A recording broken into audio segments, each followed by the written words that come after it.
With the 4th of July celebrations just a day away, many pets will be facing a pretty stressful night. So today we're joined by certified dog trainer Lisa Desatnik with So Much PETential to talk about ways to keep your pets calm and safe during our celebrations. So Lisa, how do fireworks affect pets, and what are some of the common signs of stress or anxiety that pet owners need to look out for during these 4th of July celebrations?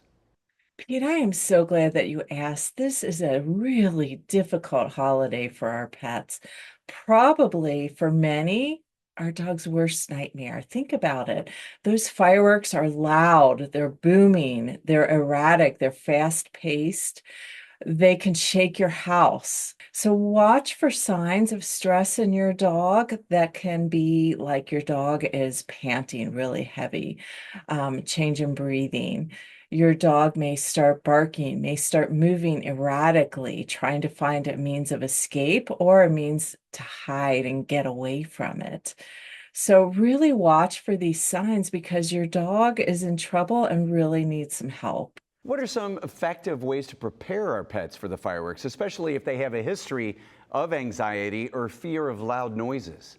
Yeah, you want to start now if possible. If you haven't already talked to your vet, if you have a dog that already has anxiety and fear with sudden environmental change and loud noises, now is the time to get with your vet and talk about anti-anxiety meds. This is not a fun evening for your dog.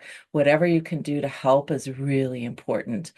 Exercise your dog mentally and physically during the day so that your dog values rest more. Try to take your dog's food up early on that night and take your dog out before evening sets in, so that you don't have to be taking your dog out in the midst of all the booms going on all around you. Make sure that you've got a collar just in case that has your dog's name on it. And if you don't have name tags on your collar, this is something that I did, and it may be difficult for you to see, but you can get masking tape too. I wrote my dog's name on here, and you can put your dog's phone number on here too again, but do not bring your dog out without a leash, and make sure to check in advance for any holes in your fence that your dog could escape through. But again, try to take your dog out before evening and only on a leash. Lisa, can you share some tips on creating a safe space at home for our pets during the fireworks? And what items should that safe space include? Yeah, great question. So ideally, if you can, find a space that's away from a window or a door. Whatever you can do to dampen that sound as much as possible is going to be helpful.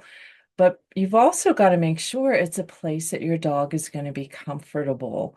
There may not be any place, truthfully, that your dog is comfortable during this event. So you'd want to just try and make it as easy as you can. Have some comforting things there, maybe a blanket or stuffed animal if your dog finds that comforting. Your presence may or may not be comforting. You know, some dogs, just like us, do better when they're being held, and some dogs don't. So that's okay. Either way is okay. It's up to your dog, whatever your dog finds comforting. Are there alternative activities or distractions that can help divert a pet's attention during the fireworks? Another terrific question. The thing is that it depends on your dog's level of fear, and that's why get with your vet now if you suspect that your dog is going to have a big reaction. Um, so here's the thing. When we talk about teaching your dog a different association, your dog really needs to be under a threshold at a certain point, or else it really is not going to work. If your dog is so anxious, he's probably not even going to be able to take that treat or toy. And you do run the risk. So you do want to be careful that with the timing, this is so erratic and so fast paced that you're giving your dog that something awesome could end up poisoning your dog to that something awesome because he's associating that with the scary stuff going on. But if it is helpful for your dog, then absolutely have really high value treats, food stuff, toys. Again, it depends on the dog and it depends on the situation. So that's really important to keep in mind. Well, if pet owners have more questions, how can they connect with you to learn more? Yeah, so I've got a website, www.somuchpetential.com. And I'm on social media, so Facebook and Instagram, you can find me as So Much Potential.